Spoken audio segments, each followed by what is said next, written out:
ಅಲ್ಲ, ಬಟ್ ಕಾಂಗ್ರೆಸ್ ನಲ್ಲಿ ಪೋಸ್ಟರ್ ಅಂಟಿಸೋರ್ಗೆ, ಅಲ್ಲಿ ಮೈಕಲ್ ಅನೌನ್ಸ್ ಮಾಡೋರಿಗೆ, ಮನೆ ಮನೆಗೆ ಕರಪತ್ರ ಹಂಚೋರಿಗೆ ಅವಕಾಶಗಳಿಲ್ಲ. ಹಾಗಾದ್ರೆ ಸಾಮಾನ್ಯ ಕಾರ್ಯಕರ್ತರಿಗೆ ಇಲ್ಲ, ಸಾಮಾನ್ಯ ಕಾರ್ಯಕರ್ತರಿಗೂ ಅವಕಾಶ ಸಿಗ್ತದೆ. ಈಗ ನೀವು 2023 ಚುನಾವಣೆ ನೋಡಿದ್ರೆ ನೀವು ಸುಮಾರು 60 ರಿಂದ 70 ಜನ ಹೊಸಬರಿಗೆ, ಫಸ್ಟ್ ಟೈಮ್ ನಿಂತ್ಕೊಳ್ಳುವಂತವ್ರಿಗೆ, ಕಾರ್ಯಕರ್ತರಿಗೆ ಅವಕಾಶಗಳು ಸಿಕ್ಕಿರ್ತಕ್ಕಂಥದ್ದು.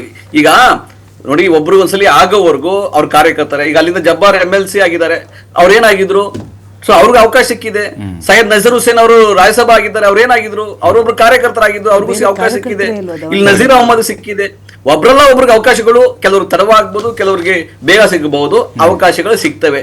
ಈಗ ಅಲ್ಲಿನ ಕಾರ್ಯಕರ್ತರ ಒತ್ತಡ, ಅಲ್ಲಿನ ಜನಸಾಮಾನ್ಯರ ಒತ್ತಡ, ಇಲ್ಲ ಸಮರ್ಥಕ್ಕೆ ಕೊಡಬೇಕು ಅಂತೇಳಿ ಒತ್ತಡ ಅಧಿಕವಾಗಿತ್ತು. ಇವರು ಕೂಡ, ಪಠಾಣ್ ಅವರು ಕೂಡ, ಪೈಲ್ವಾನ್ ಅವರು ಕೂಡ ಹೌದು ಸಾಮರ್ಥ್ಯ ಇರತಕ್ಕಂಥ ನಾಯಕ ಅಂತಿದ್ರು. ಬಣ ಇತ್ತು ಸರ್, ಸಿದ್ದರಾಮಯ್ಯನವರು ಬಣ, DK ಬಣ. ಸಿದ್ದರಾಮಯ್ಯನವರು ಮುಸ್ಲಿಂ ಸಮುದಾಯ ಪರವಾಗಿ, ಅಲ್ಲಿ DK ಅವರು ಶಾಮನೂರ್ ಕುಟುಂಬದ ಪರವಾಗಿ ಬ್ಯಾಟ್ ಮಾಡಿದ್ರು ಅಂತೇಳಿ. ಇಲ್ಲ, ಈಗ ಎಲ್ಲರೂ ಕಾಂಗ್ರೆಸ್ ಬಣ, ಎಲ್ಲರೂ ರಾಹುಲ್ ಗಾಂಧಿ ಬಣ. ನಮ್ಮಲ್ಲಿ ಆ ಬಣ ಈ ಬಣ ಇಲ್ಲ. ಸ್ಪಷ್ಟವಾಗಿ ಹೇಳ್ಬೇಕಂದ್ರೆ ಆಕಾಂಕ್ಷಿಗಳಿದ್ದಾಗ, ಈಗ ಆಕಾಂಕ್ಷಿಗಳು ಜಾಸ್ತಿ ಜನ ಇದ್ದಾಗ, ಗೆದ್ದೇ ಗೆಲ್ತೀವಿ ಅಂತ ಗೊತ್ತಿದ್ದಾಗ ಖಂಡಿತವಾಗಿ ಅಲ್ಲಿ ಪೈಪೋಟಿ ಬಂದೇ ಬರುತ್ತೆ. ಆ ರೀತಿಯಾಗಿ ಒಂದು ಸ್ವಾಭಾವಿಕ ಪೈಪೋಟಿ ಇತ್ತು. ಸ್ವಾಭಾವಿಕ ಪೈಪೋಟಿನ ಈಗ ಹೈಕಮಾಂಡ್ ಚರ್ಚೆ ಮಾಡಿ ತೀರ್ಮಾನ ಮಾಡಿ ಅಳೆದು ತೂಗಿ ಆಯ್ತು, ಇವ್ರಿಗೊಂದು ಅವಕಾಶ ಕೊಡೋಣ ಅಂತೇಳಿ ಸಮರ್ಥ ಕೊಟ್ಟಿದ್ದಾರೆ. ಸಮರ್ಥ ಕೂಡ 25,000-40,000 ಅಂತರಗಳಲ್ಲಿ ಗೆಲ್ತಾರೆ, ಅದರಲ್ಲಿ ಎರಡನೇ ಇದು ಮಾತಿಲ್ಲ. ಸಂಪೂರ್ಣ ಕಾರ್ಯಕರ್ತರು, ಸಂಪೂರ್ಣ ಜನಸಾಮಾನ್ಯರು ಕಾಂಗ್ರೆಸ್ ಪರವಾಗಿದ್ದಾರೆ. ಉಪಚುನಾವಣೆಯಲ್ಲಿ ಕಾಂಗ್ರೆಸ್ ಗೆಲ್ಲಿಸ್ತಾರೆ. ಆಮೇಲೆ ಯಾರಿಗೆ ಅವಕಾಶ ವಂಚಿತರಾಗಿದೆ ಅವ್ರಿಗೆ ಅಷ್ಟೇ ಮುಗಿತು, ರಾಜಕಾರಣ ಮುಗಿತು ಅಂತಲ್ಲ, ಅವ್ರಿಗೆ ಬೇರೆ ಬೇರೆ ಅವಕಾಶಗಳು ಸಿಗ್ತವೆ. ಆತರ ಇಲ್ಲ ಅವ್ರು ನಿಂತೇ ಹೋಯ್ತು ಮುಂದಕ್ಕೆ ಏನು ಸಿಗೋದಿಲ್ಲ ಅಂತೇನಿಲ್ಲ. ಆತರ ಅವಕಾಶಗಳು ಬೇರೆಯವ್ರಿಗೂ ಸಿಗುತ್ತೆ.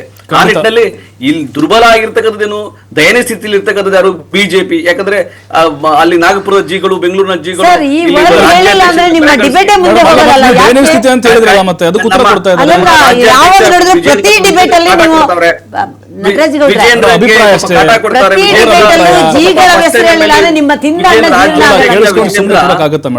ವಿಜಯೇಂದ್ರ ಪಾಪ ದುಃಖದಲ್ಲಿದ್ದಾರೆ. ವಿಜಯೇಂದ್ರ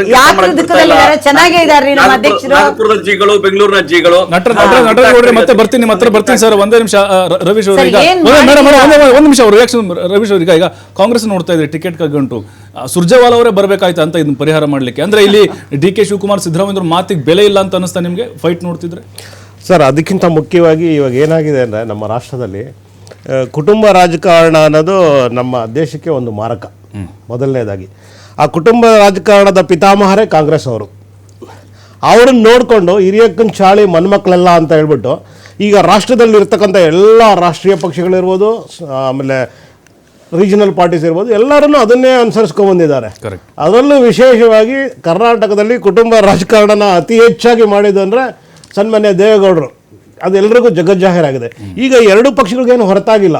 ಈಗ BJPನಲ್ಲೂ ಏನಿಲ್ಲ. BJPನಲ್ಲಿ ಯಡಿಯೂರಪ್ಪ ಅವ್ರದ್ದು ಕುಟುಂಬ ರಾಜಕಾರಣ ಹಸ್ತಕ್ಷೇಪ ಯಾವಾಗಲೂ ಇರುತ್ತೆ. ಬಸವರಾಜ ಬೊಮ್ಮಾಯಿ ಅವರು ಮೊನ್ನೆ ತಾನೇ ಅವ್ರಿಗೆ ಸೀಟ್ ಕೊಟ್ಟರು. ಅದೇ ಥರ ಲೆಕ್ಕ ಹಾಕ್ಕೊಳ್ತಾ ಹೋದರೆ ಕನಿಷ್ಠ ಒಂದು 20 ಜನಕ್ಕೆ, ಅದರಲ್ಲೂ ಬೆಳಗಾಮಲ್ಲಿ ಲೆಕ್ಕ ತಗೊಂಡ್ಬಿಟ್ರೆ ಎಲ್ಲರೂ ಇದ್ದಾರೆ. ಬೆಳಗಾಮಲ್ಲಿ ಎಲ್ಲ ಪಕ್ಷದವರದ್ದು ಕುಟುಂಬ ರಾಜಕಾರಣ ಇದ್ದೇ ಇದೆ. ಕುಟುಂಬ ರಾಜಕಾರಣ ಎಲ್ಲಿವರೆಗೂ ನಡೀತದೆ ಅಲ್ಲಿವರೆಗೂ ಪ್ರಜಾಪ್ರಭುತ್ವಕ್ಕೆ ಮಾರಕ. ಈ ಕುಟುಂಬ ರಾಜಕಾರಣನ ಎಲ್ಲ ಪಕ್ಷದವರು ಅದನ್ನು ತತ್ಕ್ಷಣ ಅದನ್ನು ಬಿಟ್ಬಿಟ್ಟು, ಯಾರು ಈಗ ಕಾಂಗ್ರೆಸ್ಸಲ್ಲಿ ಯಾರು ಹೊಸ ಕ್ಯಾಂಡಿಡೇಟ್ ಇರಲಿಲ್ವ? ಒಬ್ಬರು ಕ್ಯಾಂಡಿಡೇಟ್ ಇಲ್ವಾ? ತಾತ, ಅಪ್ಪ, ಸೊಸೆ, ಮಗ ಎಲ್ಲರೂ ಬೇಕಾ? ಅದೇ ರೀತಿ BJPನಲ್ಲೂ ಈಗ ನಾವು ನಮ್ಮ ಪಕ್ಷದಲ್ಲಿ ನೋಡಿ ಹೊಸ ಅಭ್ಯರ್ಥಿ. ನಮ್ಮ ಪಕ್ಷದಲ್ಲಿ ಒಂದೇ ಪಕ್ಷದಲ್ಲಿ ಇಡೀ ಭಾರತದಲ್ಲಿ ಎಲ್ಲೂ ಕುಟುಂಬ ರಾಜಕಾರಣ ಇಲ್ಲ. ಮಿಕ್ಕಿದಂತೆ ಇಡೀ ಕನ್ಯಾಕುಮಾರಿಯಿಂದ ಕಾಶ್ಮೀರವರೆಗೂ ಎಲ್ಲರೂ ಹೋಗಿ ನೀವೆಲ್ಲ ಪಕ್ಷದಲ್ಲೂ ಕುಟುಂಬ ರಾಜಕಾರಣ ತಾಂಡವಾಡ್ತಾ ಇದೆ. ಮೋದಿಯವರು ಹೇಳ್ಕೊಂಬಂದ್ರೆ ನಾನು ಕುಟುಂಬ ರಾಜಕಾರಣ ಮತ್ತೆ ಭ್ರಷ್ಟಾಚಾರದ ವಿರುದ್ಧ ನಾನು ಹೋರಾಡ್ತೀನಿ ಅಂತ. ಅವ್ರಿಗೆ ಆಗ್ಲಿಲ್ಲ ಅದು. ಮತದಾರ ಪ್ರಭುಗಳಲ್ಲ ಸರ್ ನಿರ್ಧಾರ ಮಾಡೋದು. ಸರ್, ಮತದಾರ ಪ್ರಭುಗಳು ಇಲ್ಲ, ಅದು ತಪ್ಪು ತಿಳುವಳಿಕೆ. ಮತದಾರ ಪ್ರಭುಗಳು ನೀವು ಅವ್ರನ್ನ ಹಾಕಿ ಅಂತ ಹೇಳಲ್ಲ.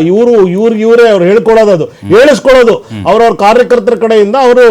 ಅವ್ರ ಕಡೆ ಒಡ್ಡೊಳಗೆ ಇರುತ್ತೆ, ಅವ್ರಿಗೆ ಹೇಳಿದ್ ಕೊಡ್ತಾರೆ, ನೀವು ಹಿಂಗ್ ಮಾಡ್ರಿ, ಹಿಂಗ್ ಬಿಡ್ರಿ ಅಂತ. ಅಲ್ಲಿ ಯಾರು ಇಲ್ಲ. ಅವ್ರು ಹೇಳಿದ್ರಲ್ಲ ನಮಗೆ ನಟರಾಜ್ ಗೌಡರು, ಸಮರ್ಥರು ನಿಲ್ಲಿಸ್ರಿ, ಅಸಮರ್ಥರು ನಿಲ್ಲಿಸ್ರಿ, ನಾವು ಗೆಲ್ಲಿಸ್ತೀವಿ ಅಂತ. XYZ ಯಾರು ನಿಲ್ಲಿಸಿದ್ರು ಗೆಲ್ಲಿಸ್ತಾರೆ, ಇಲ್ಲ ಸೋಲಿಸ್ತಾರೆ.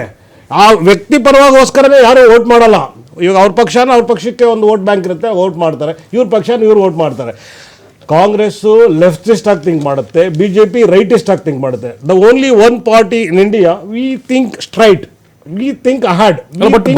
ಡೆವಲಪ್ಮೆಂಟ್ಸ್. ಹೌದು, ಬೈ ಎಲೆಕ್ಷನ್ ಏನು ಎಫೆಕ್ಟ್ ಆಗಲ್ಲ ಸರ್. ಹೌದು ಸರ್, ಬೈ ಎಲೆಕ್ಷನ್ ನಡೆಯೋದೇ ಹಣಬಲ ತೋಳದ ಮೇಲೆ. ಸರ್, ಬೈ ಎಲೆಕ್ಷನ್ ಇಂದ ಯಾರಿಗೂ ಏನು ಅನುಕೂಲನೂ ಇಲ್ಲ, ಅನಾನುಕೂಲ. ಯಾರೋ ಗೆದ್ದವರು ಸ್ವಲ್ಪ ಸಂಭ್ರಮಿಸಬಹುದು 1-2 ವರ್ಷ. ಸರ್ಕಾರಕ್ಕಾಗಲಿ ವಿರೋಧ ಪಕ್ಷಕ್ಕಾಗಲಿ ಯಾವುದೇ ರೀತಿಯ ಅನುಕೂಲ ಅನಾನುಕೂಲ ಇಲ್ಲ. ಅವ್ರ ಸರ್ಕಾರ ಸುಭದ್ರವಾಗಿ ನಡ್ಕೊಂಡು ಹೋಗುತ್ತೆ. ಆದರೆ ನನ್ನ ಪ್ರಶ್ನೆ ಏನಂದರೆ, ಕುಟುಂಬ ರಾಜಕಾರಣ ಇನ್ನೂ ಎಷ್ಟು ವರ್ಷ ನಾವು ತಡ್ಕೋಬೇಕು, ಸಹಿಸ್ಕೋಬೇಕು? ಬೇರೆ ಯಾರು ಇಲ್ವಾ? ಹೊಸ ಅಭ್ಯರ್ಥಿಗಳು ಯಾರು ಸಿಗಲ್ವಾ? ಆ ಪಕ್ಷದಲ್ಲಿ ದುಡ್ದಿರೋರು ಯಾರು ಇಲ್ವಾ? ಈ ಪಕ್ಷದಲ್ಲಿ ದುಡ್ದಿರೋರು ಯಾರು ಇಲ್ವಾ? ಅದನ್ನು ಇನ್ನೂ ಎಷ್ಟು ದಿನ ಈ ಕನ್ನಡಿಗರು ಸಹಿಸ್ಕೊಂಡು ಇವರಿಗೆ ನಾವು ಏನಂದರೆ ಯಾವಾಗಲೂ ಅವ್ರದ್ದೇ ಆರತಿ ಮಾಡ್ಕೊಂಡು ಅವ್ರಿಗೆ ಪೂಜೆ ಮಾಡ್ಕೊಂಡು ಅವ್ರನ್ನೇ ಜಿ ಹುಜೂರ್ ಅಂತ ಎರಡೂ ಪಕ್ಷದವ್ರಿಗೆ ಹೇಳ್ತಾ ಕೂತ್ಕೊಳ್ಳೋ ಅಂತ ಧೈರ್ಯ ಪರಿಸ್ಥಿತಿ ನಮ್ಮ ಕನ್ನಡಿಗರಿಗೆ ಬಂದಿದೆಯಲ್ಲ ಅನ್ನೋದೇ ನನ್ನ ಒಂದು ಅನಿಸಿಕೆ ಮತ್ತು ಅಭಿಪ್ರಾಯ. ಒಂದೊಂಥರ ವಿಷಾದನೀಯ ಪರಿಸ್ಥಿತಿ.